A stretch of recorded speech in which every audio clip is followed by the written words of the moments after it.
Hello fellow weebs and welcome back to my channel.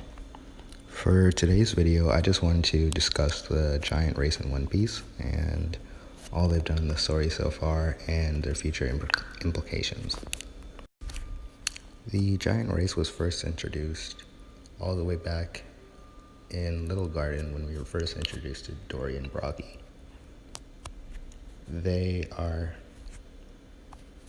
a strange example of giants, but they also represent at least the Elbathian culture in a very good way because they're kind of an extreme example, but it shows what Elbathian culture was like and how serious they were with certain topics, especially when it came to their gods. Giants can also range in height and in weight like any other One Piece character, and the shortest giant that we know of is actually Oimo from the bridge in Enies Lobby, and he was 16 meters or 52.49 feet. And the tallest giant that we know of is Dory, who is 22.6 meters and is 74.15 feet tall, making him the tallest regular giant that we know in the story. I'm not including like other separate or strange kind of races like the ancient giants, who still count as giants right now, or the Yeti Cool brothers, who still also count as a type of giant, as we're assuming currently. We've seen a few giants in the story, and we've also seen them in different places. And depending on the giant, they can be in different situations based on where they were born. For instance, a lot of the giants that we know in the story were born on Elbaf, but there are other examples of giants. For instance, Jaguar de Sol, who was not from Elbaf, and he disassociated himself from them and thought that he was more, sophisticated and didn't follow the rules as well. A few other examples we've seen of giants that I would say are separate from Elbaf are the Giant Squad and the Marines. They were featured in Marineford, and that's pretty much all we've seen of them. There were at least 8 of them, and they had all joined the Marines. And I feel like they felt very separate from characters like Oimo and Kashi, who were definitely in the Marines, but they were in there because they thought that if they stayed there for 100 years that they would be able to get back their captain, Dory and Brocky. A different example of giants that we've seen in the story are basically what Caesar was trying to create, which are artificial giants, where you take children from the time they're pretty little, I would say somewhere around like 5 to 10 years old, and inject them with drugs so that they'll slowly grow larger. This has actually not been completed fully ever, and there have not successfully been a case of creating giants before. Caesar's experiment was not going to work either, and he said that if they had kept eating the candy, then they would have died within the next 5 years. And basically he put that as more data, so even if he was if they were eventually going to die, then he would have had a new batch come in, and then he would have started the experiment again, and maybe he would have succeeded. Another interesting topic about giants is it's basically unclear how they came to be. In One Piece, there are obviously a lot of ranging character heights, and people with more like respect or whatever usually end up being taller. And we've seen this with like Whitebeard, who grew to a certain size, Big Mom and Kaido, who were also a certain size. And it just goes to show that you can eventually keep growing in One Piece, even if it's not conventional. But that's not necessarily how I think giants were made. Giants could have been made in a number of ways, and maybe it's just that it's kind of like a biology experiment where you would take two of a certain kind of flower and then put it together, and then you could breed other kinds of flowers that were like bigger or smaller. So in that case, maybe just like larger characters in the past ended up getting together and eventually created the giant race.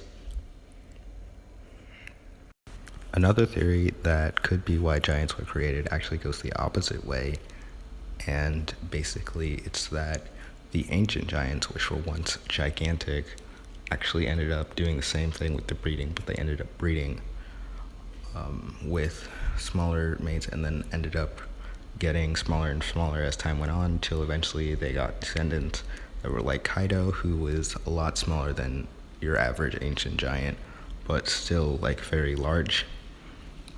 And the ancient giants that we know of, which are Oris and Oris Jr., are very large, but they're definitely not as large as the skull on Onigashima, and basically the entire palace of Onigashima can fit inside that skull, showing how large it is, and characters that are as large as Kaido could obviously fit in there. And if they didn't have like maybe floors and ceilings, I'm guessing that Oris could also fit in there as well. Races in One Piece can also be sort of a mystery because there are anomalies in the series, like people like Gecko Moria, which we just have no idea what he is. He is not a regular color. He has elven ears. He has that kind of fiery hair, blue skin, and those stitches, which I don't believe he had when he was younger, but it still goes to show that he's just something that's not completely human either, and we've gotten no explanation as to what he might be. And the stitches aren't the kind that they had on Thriller Bark, where they were trying to stitch together different pieces of skin to make something. He had one large stitch in the middle, like he had to be sewn up again instead. And going back to the kids on Punk Hazard, they are going to be fine apparently as long as they don't keep taking the candy. And so it leads me to believe that they will stay alive, but the questions that's unanswered to me is basically how they are going to grow and if they are going to grow, because there's a possibility that even at their same size they could end up eventually looking like adults but being the same size that they are now, or they could end up still growing into regular giants, and that's kind of unclear to us, but I don't believe that they would grow into regular giants. But there's also a possibility that they could end up growing back down to regular size as well, and I feel like the kids that just arrived at Punk Hazard, they would be okay and they would be able to grow regularly, but I'm not sure about characters like Mocha, who was the little girl on Punk Hazard and one of the largest examples that we've seen of the children on Punk Hazard. We've also seen giant children like Hyrudine and Garrett, I believe her name is, which are now members of the New Giant Pirates. And when they were children, they were also very similar in size to Big Mom, which shows how large Big Mom is, but Big Mom is nowhere near the size of a giant now. Big Mom is 8.8 meters, and the shortest giant, as I said before, was 16 meters. So there's a large gap in size. She's about, I would say, half the average giant, even though when she was a child, she seemed to be around the size of a normal giant child, even when she was younger than them. But in giant years, they were also around her same age. Well, at least Hyrudine was. He was 18 years old, so he would be about 6 in giant years, and Big Mom was turning 6 at that point, or at least she was 5 before she turned 6, and we all know what happened when she turned 6, so... But there was also Frankie's little squad of 3, like, seemingly half giants, which leads me to believe that when the characters, like, aren't as important in the story, they may just be, like, someone who had one giant parent and one human parent, or some other kind of example. And we've seen like half breeds before, obviously with characters like Pudding or a lot of other Big Mom's children who were taken from different races and bred together to create all of her children. Now then, what do I think will happen to the giants in the future of the story? A few of the giants that we've seen already have become like less relevant or not really playing a big a role in the story. And then one of the giants that we're obviously going to see in the future is San Juan Wolf, and he, if you didn't know, is actually a giant, but he has the like devil fruit that makes you grow and not shrink. So basically he can grow his size, I believe, about tenfold, and he would be much larger than ancient giant at that point, but not quite as big as something like Zunisha or something. Maybe it would be like the size of an actual elephant compared to an actual human, even if San Juan Wolf is larger than an actual human in width, I would say. The giant squad from Marineford, they may make another appearance, but I don't think they're ever going to be like that relevant or important. Someone like Saul was also pretty important for his arc, but afterwards he kind of became irrelevant and he kind of died. So yeah, even if people were saying that he might be alive based on the way he died, but usually when Oda introduces characters, especially in flashbacks, they don't normally come back. And people have had theories about every single character that's died in a less discreet way. But I guess that just shows you how fandoms are. Obviously, based on what you've heard me asking about in this video, there are still a lot of unanswered questions with the Giants. And I feel like by the end of the story, we'll find out more about the Giants and maybe how they used to be. And since Oars is, I believe, closer to 500 years old, then we might find out about like the ancient giant or Onigashima, who may have been around during the Void Century, which was like closer to 900 years. And if we look at the timeline, we've seen how they've eventually shrunk as a race, assuming that Kaido is some kind of descendant of an ancient giant. So in time, Kaido's descendants may become smaller as well. And I believe Yamato is also much smaller than Kaido, but maybe that's just also him having a female body.